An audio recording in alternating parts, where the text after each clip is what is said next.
आज तुला भीती वाटते का? डिसिजन घ्यायला मन घाबरतंय का? तर जाणून घे, अर्जुन सुद्धा एक दिवस असाच तुटला होता.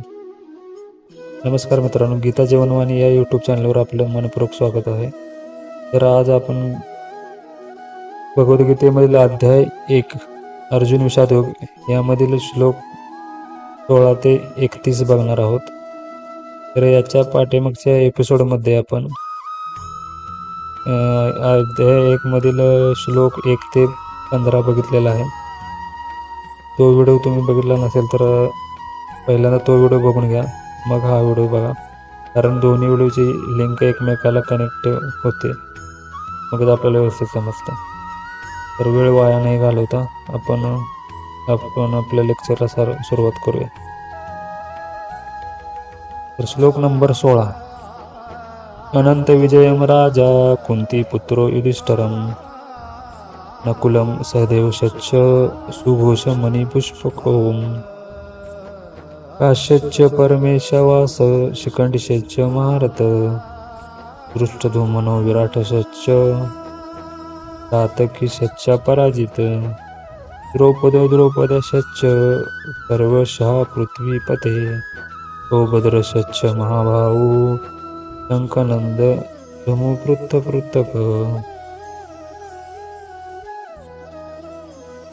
कुंतीपुत्र राजा युधिष्ठिराने आपला अनंत विजय नावाचा शंख वाजविला. त्यानंतर नकुल आणि सहदेव यांनी सुघोष आणि मणिपुष्पक नामक शंख वाजविले. हे राजन, महान धनुर्धर काशी नरेश, श्रेष्ठ योद्धा शिखंडी, दृष्टधुम्न, विराट, अपराजित सातकी, द्रुपदचे पुत्र आणि सुभद्रेचा महाभाऊ पुत्र आणि इतरांनी आपापले शंख वाजविले. सहघोष धृतराष्ट्राना हृदयानी विदरयत नभश्च पृथ्वीं चैव तुमुलो भयनु नादयन. हा विविध प्रकारचा शंख निनाद वाढतच गेला. या निनादाने आकाश आणि पृथ्वीतल दुमदुमून गेले आणि धृतराष्ट्रपुत्रांची हृदये विदीर्ण झाली. यथाव्यवस्थितेन दृष्टा धृतराष्ट्रानक विदज क्रूरत्ते शस्त्र समापते धनुर्धद्यम्य पांडव ऋषिकेशम तदा वाक्यमिदमाह महीपते. हनुमानाचे चिन्ह असलेल्या ध्वजाच्या रथावर आरूढ असलेला पांडुपुत्र अर्जुन त्यावेळी धनुष्य हाती घेऊन बाण सोडण्यास सज्ज झाला. हे राजन, व्यूहरचनेतील धृतराष्ट्रपुत्राकडे पाहून अर्जुन भगवान श्रीकृष्णांना पुढील प्रमाणे म्हणाला. अर्जुन उवाच तेनोर्भयोर्मध्ये रथं स्थापयमेच्युत यवदेता निरक्षहम युद्धकामान व्यस्तान कौमार्यसह युद्ध वमिनस्मरण समुद्मे. अर्थार्थ अर्जुन म्हणाला, हे अच्युत, कृपया माझा रथ दोन्ही सैन्यांच्या मध्ये घेऊन चाल. म्हणजे येथे युद्ध करण्याच्या इच्छेने प्रेरित झालेल्या आणि ज्यांच्याशी मला या भयंकर शस्त्र स्पर्धेमध्ये संघर्ष करावायचा आहे त्या सर्व उपस्थितांना मी पाहू शकेन. योतस्य मानान वक्षहम ये यत्र समागता धृतराष्ट्रस्य दुर्बुद्धेर्युद्धे प्रियचिकीरशव. धृतराष्ट्रांच्या दुर्बुद्ध पुत्राला आनंदी करण्याच्या इच्छेने इथे लढण्यास आलेल्यांना मला पाहू दे. संजय उवाच इव मुक्त ऋषिकेशो गुडाकेशन भारत तेन उभयोर्मध्ये स्थापयित्वा रथोत्तमम्. संजय म्हणाला, हे भरतवंशजा, या प्रकारे अर्जुनाने म्हटल्यावर भगवान श्रीकृष्णांनी दोन्ही सैन्यांच्या मध्यभागी तो सर्वोत्तम रथ उभा केला. भीष्मद्रोण प्रमुखां सर्वेषाच मही शिक्षताम् उवाच पार्थ पश्यन्तास समवेतान कुरुनिती.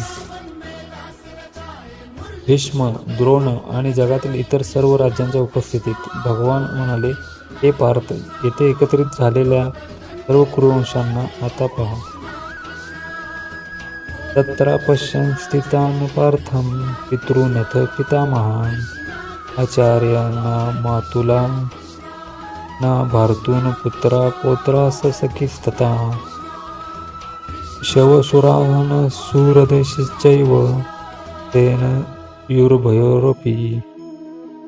त्या ठिकाणी दोन्ही पक्षांकडील सैन्यांमध्ये आपले वाडवडील, आज्जे, शिक्षक, मामे, भाऊ, पुत्र, नातवंडे, मित्र तसेच सासरे आणि हितचिंतक अर्जुनाने पाहिले. तान् समीक्ष्य कौन्तेय सर्वान् बन्धुस्थितान् कृपया परिविष्टो विशदन् निन्दाब्रवीत्. जेव्हा कुंतीपुत्र अर्जुनाने सर्व मित्रांना आणि नातेवाईकांना पाहिले तेव्हा तो करुणेने व्याकुळ झाला. याप्रमाणे म्हणाला. अर्जुन उवाच दृष्टं स्वजनं कृष्ण युयुः समुपस्थितं सीदन्ति मम गात्राणि मुखच्च परिशुष्यति. अर्जुन म्हणाला, हे कृष्ण, या प्रकारे युद्ध करण्याच्या इच्छेने प्रेरित झालेल्या माझ्या नातेवाईकांना आणि मित्रांना पाहून माझ्या शरीराच्या सर्व अवयवांना कंप सुटला आहे आणि माझे मुख कोरडे पडले आहे.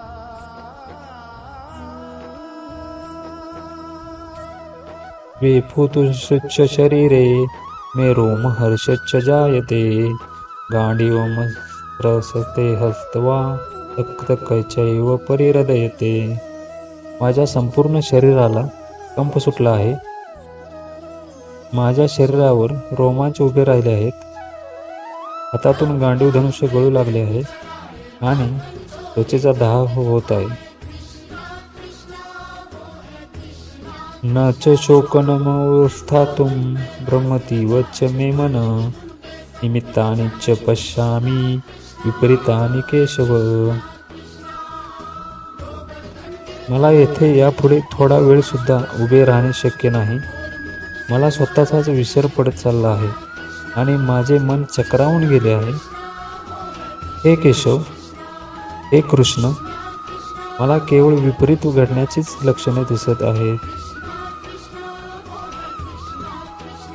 न च श्रेयोनुपश्यामि हत्वा स्वजनमाहवे न काळस्य विजयं कृष्ण न च राज्यं सुखानि च. या युद्धामध्ये माझ्या स्वतःच्याच नातलंगांना ठार मारून त्यातून कोणाचे कसे कल्याण होणार आहे हे मला कळत नाही. आणि हे कृष्ण, त्यापासून प्राप्त होणारे विजय, सुख आणि राज्य याची इच्छा देखील मी करू शकत नाही.